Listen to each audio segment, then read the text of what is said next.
Hi everyone, Sonia here, and you are watching Pouring with Sonia. So I've been experimenting with opaque colors using the Shealy Art technique. I've done a swipe, which turned out well, great multicolored cells. Then I did a bottle bottom pour, so it created like 5 petals, and I did a bloom in the middle. So I had like 6, you know how you do multi-bloom paintings. So that's what that did and turned out pretty good. But now I wanted to do, and those were using the same colors. Now I mixed up 5 new opaque colors, and I wanted to do one big single bloom on this 10-inch record. So the colors I mixed up they are all Jo Sonia's. Amethyst, kind of a nice bright lavender purple. So I have 2 shades of purple, 2 shades of blue, and a green. The other purple is dioxazine purple because I love a good dioxazine. I just do. Then I have mixed up a Payne's Gray, which is a nice kind of a navy blue. Then I have Blue Violet, which is a nice, I want to say it's almost like a royal blue. It's very bright and cheery without being light. It's not like a light blue. And then I have Celadon, which is a nice spring green, I think. You know, you think of spring, I think of one of those shades of green. So those are the 5 colors that I have mixed up. I'm gonna just move them out of the way. Let me think about the order. Usually the bottom color and the top color are going to be the most predominant. So I think I'm going to do the Blue Violet, and then the Celadon, the Payne's, the Amethyst, and then the Dioxazine on top. Okay, and what I'm planning on doing with this 10-inch surface, I'm not very good at blowing. It's certainly not that big of an area. So I have this Revlon tool. It's meant to have a round brush attachments to the end, which you can obviously take off. And then it's got 3 settings, a low, cool, low, and high. I just use it on the cool, which is a high blow, but low heat. So that's what I'll be doing. I've mixed up some US Floetrol with Amsterdam Titanium White, and I add to that some glue and wood conditioner. I've got a hair in there. I don't know what happened to it. I thought I was going to fish it out. Oh, wait, here it is somewhere. I think it's on the stick somewhere. I found a hair. And then my pillow paint is Sherwin-Williams Color to Go. It's just their sample quartz satin paint, and so let's get started. Just have an old 10-inch record. I don't mind that you can see the label and everything underneath it. I think it's kind of fun to say, hey, this is repurposed from an old record. You know, that's kind of fun. I typically like to pour my pillow about like 1.5 to 2 inches from the edge. That gives me plenty of pillow to move around.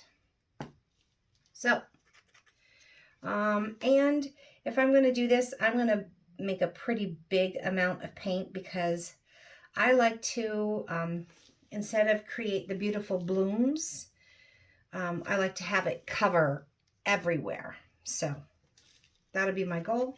That requires a little more paint. But I like it. Okay. I didn't add, sometimes I will add like some Color Art pigments or some mica powders, Pearl EX, or even just some resin mica powders that are meant to go into resin. And just kind of kick up the colors and give it a little shimmer, but this is just kind of as is.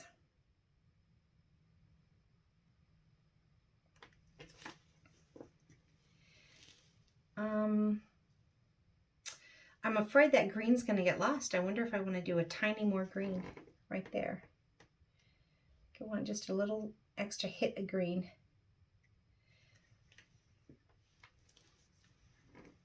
Now watch that really take over. And dioxazine, plenty of it. feel like that moved a little bit, so just kind of reposition it. You know, this table is supposedly level, almost perfectly, just maybe a little bit off, but I don't know what it is. Okay, so I'm going to give my cell activator a little bit of a stir here. And let's just pour a decent amount of that in the middle. Okay. And I'm going to take my little tool here and let's have some fun. Hopefully I get a good bloom.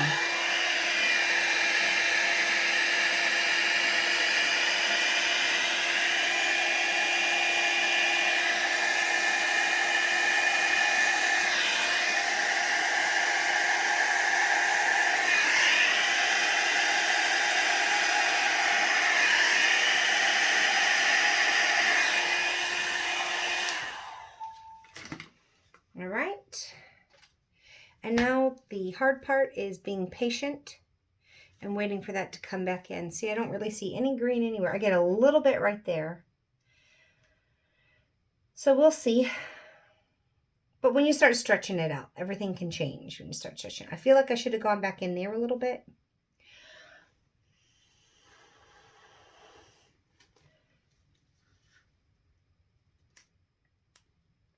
I can do a little blow. I really don't want to rush this part. I know this is boring, so you can just skip ahead. But you need to be patient and wait for all that paint to kind of come back in underneath it. Because while that's happening, these cells will keep developing. And you want all of that before you start stretching. Because see, this looks like it's a great big huge amount of white, unfortunately. So I could just do a little bit of blowing. But then, see, if I blow straight down on that, it's going to take even longer. Or maybe I won't ever get that pillow back underneath there. So I'm just going to leave it. We'll see what happens when I stretch it out. Looks like there's a couple that want to come up under there and there. Maybe they will when I start stretching. But again, if I start blowing that out, then I don't think my middle will ever come back underneath. And then when you start tilting, it'll roll over on itself anyways. So I'm glad I did that little extra blow there. I got some pretty good webbing for sure. Let me see how this is starting to move. Oh, okay. It looked like it wasn't ready to go, but I believe it is. Which way do I want to go first? I think I'll start over here. And I like to try and get some of those cells over the edge so that they catch, and then I can stretch it back. And with circles, I like to just kind of wrap my way around the circular shape rather than go straight across from it. I do want to try and get that off a little bit. Good. Come back. And we'll go over here. Get my finger out of the way. Okay. Come back and we'll go here. Might take two more little stretches. One here. No, it's going to pretty much get it. Okay, so now let's move this back so these cells stretch out a little bit.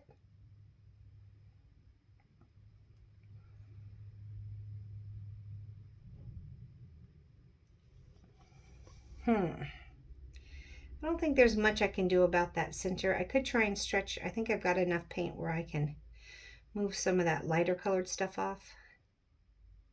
Right there. And then kind of highlight the green on the edge. Still a little bit right there. There we go. Let's highlight that green.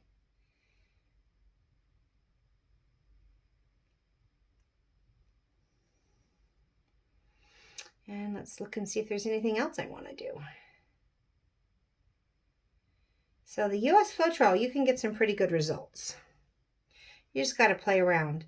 I mean, I've got a recipe that works well with my pillow and with my pouring medium. And I think with this technique, what works for one won't necessarily work for all if you're not using all the same ingredients, because there's there's a lot of products in this. And so that means there's kind of a lot of chemistry in this too. So, It all matters. I think I'm going to be done now.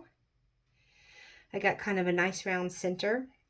And you have to understand these cells are going to continue to grow and stretch a little bit. And I don't want to lose all of my webbing out on the edges because I keep stretching it. There's some pretty cool peacock looking things happening here, which wasn't really my intent to do a peacock pour. I'm like, let me just find 5 new opaques. I'm like, I'll do a couple purple, a couple blue, and a green, and I think it looks pretty cool. So let me take my gloves off, and I'll bring you in to take a look. I don't mind that white in the middle. It's a nice, you know, kind of, I don't know, a nice place to focus on and then kind of work your way out from. It kind of always draws you back to the middle, and then you look at another quadrant of the circle. So I like it. Be really careful when you, like I just did something really stupid, and I have ruined paintings before where I took my nice, yucky, messy glove that I didn't wipe off yet, and I drip on it. And then you're like, wait, I just ruined my painting. So I shouldn't have done that. Luckily, I didn't drip, but all right, let's have a look. So let me show you. With 5 opaque colors, I've got some very good multicolored cells here. Blue, green, purple. Are you going to focus? Right there. Okay. And then over here, I've got some of the light purple. Look at those multicolored. Look at those multicolored cells. So I think I can get plenty good results even with the Jo Sonja opaques. They work pretty well, opaques. That's not to say that all opaques will. You know, Liquitex might not work as well, but at least so far I've experimented with the Jo Sonja opaques and they're pretty fantastic. I like how I've got some different color zones. I've got like that bright blue that was on the bottom over here with a little bit of green, purple. Got like my Payne's gray, my darker blue over here. The purple's pretty consistent all the way throughout, which is why I put it on top, because I kind of wanted that color to be accentuated by all the other colors. So I'm probably glad I put a little extra of the green in there because I kind of wanted that to break up the blues and purples because they're kind of similar, blues and purples. So I wanted to get that green in there. So I think I'm okay that I put a little extra green in there because it's just enough to be a little break up of the blues and purples. All right. I hope you enjoyed that. So I think my experiments are going pretty well so far with the opaque colors, with both the Australian Floetrol and the US Floetrol, and no matter the technique. I did a swipe, I did a multi-bloom pour using the bottle end, and I've done a single bloom using my Revlon tool. So got some pretty good results. This is the multi-bloom pour using all opaques, and this is the swipe using all opaques, so with a black cell activator. So I think plenty of variation in cells in all of them. So yeah, I think with different techniques, different cell activators, and all opaques, I'm going to say success with Jo Sonja opaque paints.